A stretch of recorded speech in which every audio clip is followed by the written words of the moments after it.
Line के Cartesian equation को पढ़ने के बाद यहाँ पर एक चीज़ आप विशेष तौर पे ध्यान रखिएगा। ये जो आपको दिखता है ये लाइन का आपका वेक्टर फॉर्म है और ये जो आपको दिख रहा है ये लाइन का कार्टेशियन फॉर्म है। ये रेखा का सदिश रूप है और ये रेखा का कार्तीय रूप है। यहाँ पर हमने वेक्टर फॉर्म से कार्टेशियन फॉर्म में चेंज किया है। वेक्टर फॉर्म से हमने कार्टेशियन फॉर्म में चेंज किया। आपको इसका उल्टा भी समझ में आना चाहिए। उल्टा का मतलब कल के डेट में अगर कार्टेशियन फॉर्म में दिया है और इसे वेक्टर फॉर्म में अगर चेंज करना है तो आप इस चीज़ को ध्यान से समझिए। लाइन के इक्वेशन में डिनोमिनेटर में जो होगा, लाइन के इक्वेशन में डिनोमिनेटर में जो होगा ये उस लाइन का डायरेक्शन रेशियो भी हो सकता है, डायरेक्शन कोसाइन भी हो सकता है। और यहाँ से जो भी ये होगा अगर आप इसको वेक्टर के फॉर्म में चेंज करने वाले हैं तो ध्यान दीजिए ये ए बी और सी जो था ये हमारा ये बी वेक्टर बना था। ये ए बी सी जो हम लाए थे वो और कहीं से नहीं इस बी वेक्टर से लाए थे। बी वेक्टर कौन है? ये बी वेक्टर वो है जिसकी डायरेक्शन में हमारा लाइन जाने वाला है। लाइन का वेक्टर फॉर्म जो होता है वो ये होता है। इसमें ये बी वेक्टर जो बनाएंगे हम वो इस ए बी और सी से बनाएंगे। और माइनस के बाद जो आपको दिख रहा है, माइनस के बाद आपको x1 दिखा, यहाँ y1 दिखा, यहाँ z1 दिखा, ये और कुछ नहीं, ये हमारा ये a वेक्टर है। a वेक्टर यानी ये वाला हिस्सा। अब समझिएगा, ये ध्यान से देखिए, ये तो हमारा लाइन का इक्वेशन है।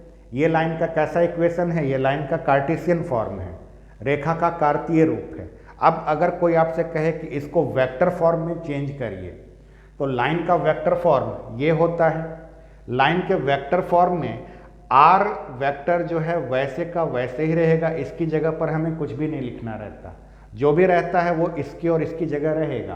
तो ये अगर हमारा एक लाइन है और इस लाइन को हम अगर वेक्टर फॉर्म में लिखना चाहें तो इसका vector form R vector is equal to, हमें ए वेक्टर लिखना है। ए वेक्टर हम कहाँ से बनाते हैं? ए वेक्टर जो है हम माइनस के बाद वाले से बनाएंगे। माइनस के बाद हमारा क्या है? 2 है, तो यहाँ पर 2i कैप, यहाँ पर माइनस का 3 है तो -3j कैप, यहाँ पर प्लस का 4 है तो +4k कैप।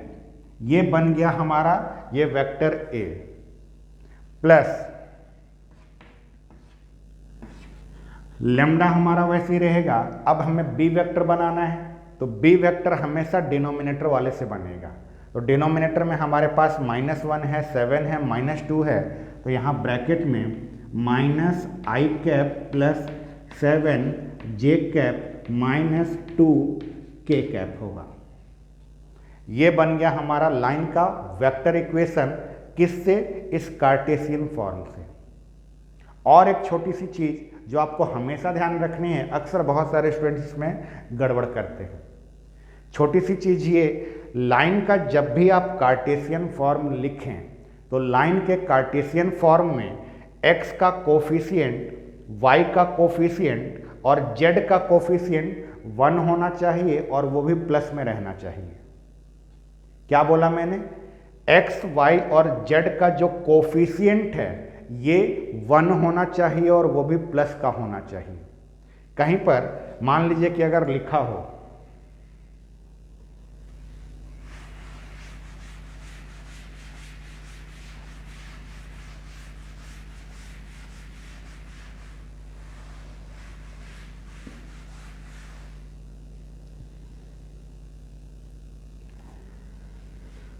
कहीं पर अगर लिखा है 2 - x/1 is equal to y -3/-2 is equal to 3z -6/5। तो यहाँ पर इसे देखिए, ये लाइन का इक्वेशन है। बेशक ये लाइन का इक्वेशन है, कार्टेशियन फॉर्म में ही है, लेकिन अगर आप इसको वेक्टर फॉर्म में चेंज करने जाएंगे, तब वेक्टर फॉर्म में चेंज करते समय लाइन का इक्वेशन इस टाइप का रहना चाहिए, यानी x का कोफिशिएंट 1 होना चाहिए, y का भी कोफिशिएंट 1 होना चाहिए, z का भी कोफिशिएंट 1 ही रहना चाहिए और ये प्लस में रहना चाहिए। यहाँ पर x का कोफिशिएंट 1 तो है लेकिन ये माइनस में है, तो हम क्या करेंगे, यहाँ से माइनस कॉमन ले लेंगे। यहाँ से माइनस जो कॉमन लेंगे वो माइनस यहाँ आएगा, उस माइनस को हम नीचे भेज देंगे, तब ये क्या बन जाएगा, x माइनस 2 अपॉन माइनस का 1 बनेगा। क्या किया हमने, ऊपर से माइनस कॉमन लेकर उस माइनस को नीचे भेज दिया। क्यों किया, ताकि हम x के कोफिशिएंट को प्लस में बना सकें। यहाँ पर मामला सेट है, ठीक है, इसको हम ऐसे ही रहने देंगे। यहाँ पर गड़बड़ है। गड़बड़ क्या है, z का कोफिशिएंट 1 होना चाहिए, 1 नहीं है 3 है, तब 3 कॉमन लेंगे। अब 3 अगर कॉमन लेते हैं तो यहाँ पर z माइनस 2 आएगा। कई बार ऐसा भी आता है, यहाँ पर तो 6 था तो हमने 3 कॉमन ले लिया। मान लीजिए कि अगर यहाँ पर 6 ना हो के 7 रहता, तब बच्चे बोलते हैं कि यहाँ 7 है, 7 में से तो 3 कॉमन नहीं हो सकता, लिया जा सकता है। अगर यहाँ 7 रहता तो यहाँ पर 7 अपॉन 3 आता। जरा सोचिए, इस 3 का मल्टीप्लाई करने पर हमको वापस यही चीज़ आना चाहिए। यहाँ पर अगर 7 रहता तो यहाँ पर मैं 7/3 लिखता, 3 से मल्टीप्लाई करता, 3 कट के केवल 7 ही नज़र आता मेरे को। यहाँ पर अपॉन का 5 है। बात अभी ख़त्म नहीं हुई, ये 3 को मुझे नीचे भेजना है, ये 3 को मुझे नीचे भेजना है।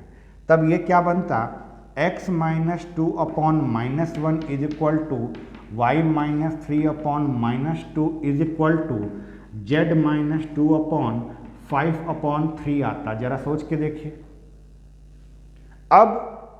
अब इसको अगर आप ध्यान से देखिएगा और इससे मैच करिएगा, तब आपको चीज़ें मिलती हुई नजर आएंगी।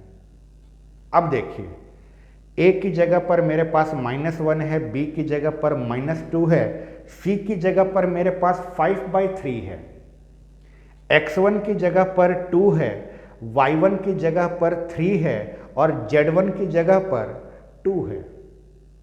अगर यहाँ प्लस रहता तो यहाँ भी प्लस रहता, यहाँ भी प्लस रहता, तब y1 की जगह पर -3 लेता मैं।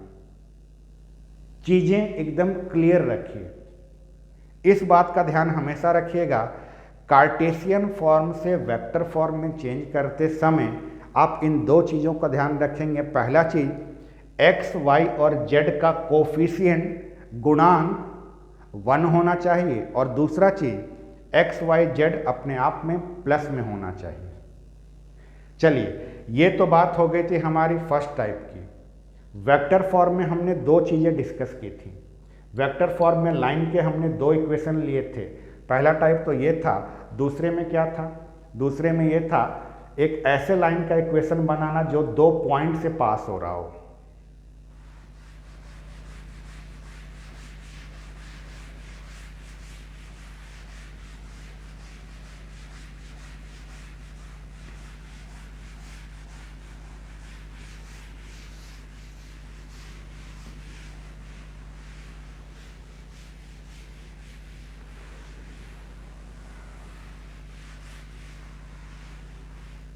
वेक्टर फॉर्म में जो दूसरा पॉइंट था वो था हमारा equation of line passing through 2 points. 2 बिंदुओं से गुजरने वाली रेखा का सदिश समीकरण हमने देखा था। क्या था वो सदिश समीकरण? वो सदिश समीकरण था r is equal to a vector plus lambda b minus a vector. ये हमारा उस लाइन का इक्वेशन है जो 2 पॉइंट से पास कर रहा था। 2 पॉइंट्स कौन कौन से थे? पहला पॉइंट था ए वेक्टर और दूसरा पॉइंट था बी वेक्टर। यही दोनों पॉइंट से हमारा लाइन पास कर रहा था। अगर आपको ये समझने में तकलीफ हो रही है, दिक्कत हो रही है कि आया कहाँ से, आप पिछले वीडियो को ध्यान से देखिए जिसमें हमने इस इक्वेशन को डेराइव किया है। अब आइए हम इसके कार्टेशियन फॉर्म के बारे में सोचते हैं। कार्टेशियन फॉर्म में सेम यही चीज, हमारे पास दो पॉइंट्स हैं, इन दो पॉइंट से पास होने वाले लाइन का हमें इक्वेशन चाहिए। ये जो दो पॉइंट्स हैं इसमें से ये पहला पॉइंट के कोऑर्डिनेट्स को मैं x1 y1 और z1 ले लेता हूँ, दूसरे वाले को x2 y2 z2 ले लेता हूँ। दो पॉइंट्स मैंने ले लिए। अब जरा सोच के देखिए, ये पहला वाला पॉइंट जो है वो हमारा a वेक्टर बना था और ये दूसरा वाला पॉइंट जो है यही हमारा b वेक्टर बना था। और एक चीज मैंने आपको हमेशा समझाई कि r वेक्टर को जब भी कार्टेशियन फॉर्म में या i j k के रूप में लिखना हो तो r वेक्टर को लिखा जाता है x i cap plus y j cap plus z k cap. इसमें r वेक्टर को लिखते समय x1 y1 z1 नहीं लिखते। क्यों? क्योंकि r हमारा एक मूविंग पॉइंट था, मूविंग पॉइंट में हम उसको फिक्स नहीं कर सकते। करना क्या है? करना कुछ नहीं है, इन सारी वैल्यूज को यहां पर बस पुट कर देना है। सारी वैल्यूज को पुट कर देंगे तो क्या होगा, इन सारी वैल्यूज को अगर आपने यहां पुट कर दिया तो आपका लाइन का वो कार्टेशियन फॉर्म आ जाएगा जो दो पॉइंट से पास हो रहा हो। कैसे होता है देखिए, सबसे पहले काम कीजिए, इस ए वेक्टर को आप इधर शिफ्ट कर दीजिए, तब यहां पर क्या दिखेगा, R vector minus a vector is equal to lambda b vector minus a vector. यहां तक है, सारी वैल्यूज को पुट करिए। आर वेक्टर की जगह पर हमें क्या पुट करना है, तो आर वेक्टर की जगह पर हमें पुट करना है एक्स आई कैप प्लस वाई जे कैप प्लस जेड के cap minus a vector. A vector की जगह पर ये वाला पॉइंट है तो इस वाले पॉइंट को वेक्टर फॉर्म में चेंज करिए। इसको जब आप वेक्टर फॉर्म में चेंज करेंगे तो ये आएगा x1 i cap plus y1 j cap plus z1 k cap आया, इज इक्वल टू के बाद लेमडा, लेमडा हमारा वैसे ही रहेगा।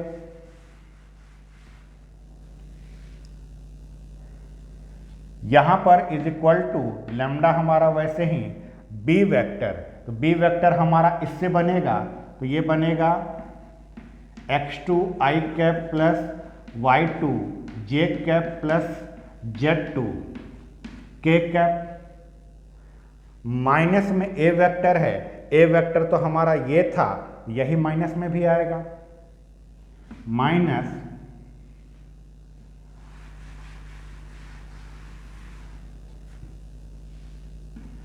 x1 i cap plus y1 j cap plus z1 k cap, और ये ब्रैकेट क्लोज है हमारा। इसे ही हमें सॉल्व करना है और इसे सॉल्व करने पर हमें और कुछ नहीं, कार्टेशियन फॉर्म नजर आ जाएगा। देखिए यहां पर और यहां पर दो वेक्टर का सब्ट्रैक्शन है।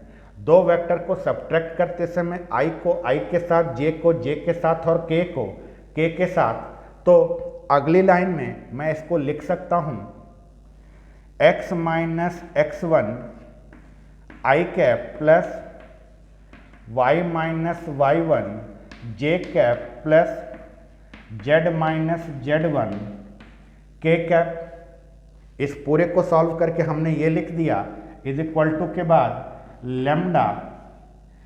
जरा आप यहां पर सोच के देखिए, इसमें भी सब्ट्रैक्शन है, तो मैं क्या लिख सकता हूं, x2 minus x1 i cap plus y2 minus y1 j cap plus z2 minus z1 k cap, और यहां पर ये ब्रैकेट क्लोज है। इसके बाद लैम्डा का मल्टीप्लाई कर देना है, तो यहां पर हमारे पास क्या है, x minus x1 i cap plus y minus y1 j cap plus z minus z1 k cap is equal to lambda x2 minus x1 i cap plus lambda, lambda जब इसके साथ मल्टीप्लाई होगा y2 minus y1 j cap plus lambda जब इसके साथ multiply होगा z2 minus z1 के cap. अब चीजें आपको क्लियर होती हुई दिख रही हैं। इज इक्वल टू के पहले एक वेक्टर है, इज इक्वल टू के बाद भी एक वेक्टर है। दो वेक्टर अगर एक दूसरे के इक्वल हैं तो ये तभी संभव है जब इज इक्वल टू के पहले और इज इक्वल टू के बाद वाले वेक्टर का आई वाला हिस्सा आई के बराबर, जे वाला हिस्सा जे के बराबर और के वाला हिस्सा के बराबर हो। तो यहां से x minus x1 is equal to I वाले का कोफिशिएंट आई वाले के बराबर होगा, तो लेमडा x2 माइनस x1 लिखूंगा मैं, साथ में y minus y1 is equal to lambda y2 minus y1 होगा। और यहां से z minus z1 is equal to lambda z2 minus z1 आएगा। ये x2 माइनस x1 को अगर मैंने इधर शिफ्ट कर दिया तो आपको क्या दिखेगा,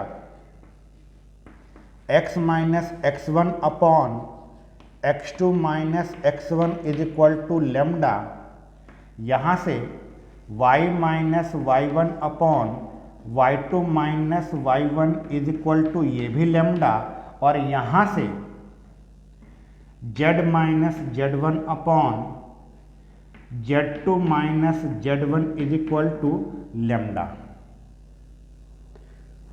तीनों को ध्यान से देखिए, तीनों तो लेमडा की वैल्यू हैं, तो ये तीनों आपस में बराबर होंगी।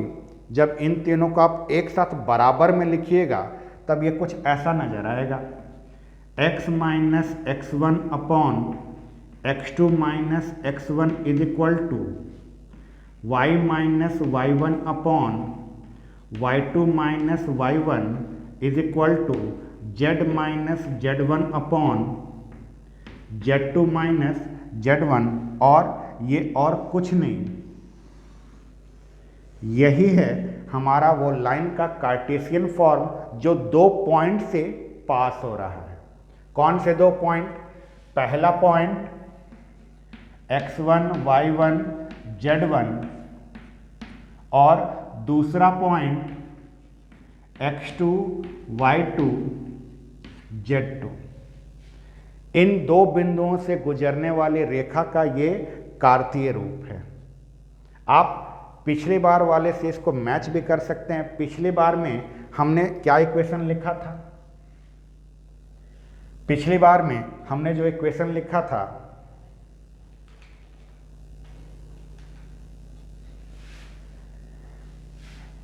इक्वेशन लिखा था x minus x1 upon a is equal to y minus y1 upon b is equal to z minus z1 upon c लिखा था। सोचिए a b c क्या थे? a b c जो थे वो हमारे डायरेक्शन रेशियो थे। अच्छा, डायरेक्शन रेशियो पढ़ते समय हमने एक पॉइंट नोटिस किया था, दो पॉइंट को मिलाने वाले लाइन का अगर हमें डायरेक्शन रेशियो निकालना था तो हमने कैसे निकाला था? दो पॉइंट को मिलाने वाले लाइन का डायरेक्शन रेशियो निकालते समय x2 माइनस x1 करते थे तो a की वैल्यू आती थी, y2 माइनस y1 करते थे तो b की वैल्यू आती थी, और z2 माइनस z1 करते थे तो c की वैल्यू आती थी। क्या मैं a, b और c की जगह पर वही लिखूं तो ये नहीं बनता है? क्या बनेगा? यानी ये हमारा लाइन का जो इक्वेशन है और कुछ नहीं, यही वाला इक्वेशन है। बस a, b, c direction ratio की जगह पर कोऑर्डिनेट्स के फॉर्म में उसे लिखा गया है। ये है हमारा लाइन का कार्टेशियन फॉर्म जब हमारा लाइन दो पॉइंट से पास हो रहा हो। लाइन के हमें दो इक्वेशन पढ़ने हैं। लाइन के दो इक्वेशन में एक वेक्टर इक्वेशन कहलाता है और एक कार्टेशियन इक्वेशन कहलाता है। वेक्टर इक्वेशन में हमने दो कंडीशन लिए थे। पहला कंडीशन, एक पॉइंट से लाइन हमारा पास हो और एक वेक्टर के पैरेलल हो, ये पहला कंडीशन था। और दूसरा, दो पॉइंट से पास होने वाले लाइन का वेक्टर इक्वेशन। और इन्हीं दोनों कंडीशंस के कार्टेशियन फॉर्म हमने देखे, यानी वेक्टर फॉर्म में लाइन का दो इक्वेशन, कार्टेशियन फॉर्म में भी लाइन के दो इक्वेशन। अब स्टार्टिंग में बेसिक जो क्वेश्चंस बनेंगे वो इसी लाइन के फॉर्मेट पर बनते हैं। लाइन के इसी बेसिक फॉर्मेट पर इसकी क्वेश्चंस बनेंगे। फिलहाल लाइन के जो ये इक्वेशंस हैं इनका आप अच्छे से प्रैक्टिस कर लीजिए। क्या है, 11th क्लास में जब हम स्ट्रेट लाइन पढ़ते थे, स्ट्रेट लाइन में हमको कैसा लाइन दिखता था, 2D था। 11th क्लास में जो हमने स्ट्रेट लाइन पढ़ा था, 2 डायमेंशनल ज्योमेट्री में था, 2x + 3y = 7, ऐसा हमें लाइन देखने का आदत है। लेकिन 3D में ऐसा लाइन दिखेगा ही नहीं। 3D में लाइन कैसे दिखेगा, कार्टेशियन फॉर्म में। 3 डायमेंशनल ज्योमेट्री में अगर कार्टेशियन फॉर्म में लाइन होगा, x - 1/7 = y - 2/0 = z + 4/−5 ऐसा रहेगा। आप सोच रहे होंगे डिनोमिनेटर में 0 हो गया, इनफाइनाइट हो जाएगा। ना, ऐसा गलती मत करना। नीचे में जो रहता है वो लाइन के डायरेक्शन रेशियो होते हैं। हमको यहाँ डिवाइड नहीं करना है, डिवाइड नहीं करना है, कुछ भी नहीं करना है। आंख बंद करिए चुपचाप, ये a का वैल्यू है, ये b का वैल्यू है, ये c का वैल्यू है। इसके अलावा हमको कुछ सोचना है, सॉल्व करना ही नहीं है। वेक्टर फॉर्म में अगर ऐसा आ गया, हमको ये नहीं कि लैम्डा को मल्टीप्लाई करके इसका इसके साथ प्लस करना, कुछ नहीं करना है। वेक्टर फॉर्म इतना ही होता है, खत्म। कार्टेशियन फॉर्म इतना है, ये नहीं कि 0 है, 0 अगर डिनोमिनेटर में आ गया तो ये इनफाइनाइट चला गया, ये सब कोई केस ही नहीं है। सिर्फ आपको ये समझना है, ऐसा इक्वेशन लाइन का 2 डायमेंशनल ज्योमेट्री में देखने को मिलेगा, ये आपका 3D है, बस फर्क इतना ही है। अब अपने आप को आप इस तरह से ढालिए कि इस तरह के इक्वेशन देखने की आदत बनाइए, क्योंकि 3D में आपको लाइन ऐसे ही दिखेगा। यही है लाइन का इक्वेशन 3D में।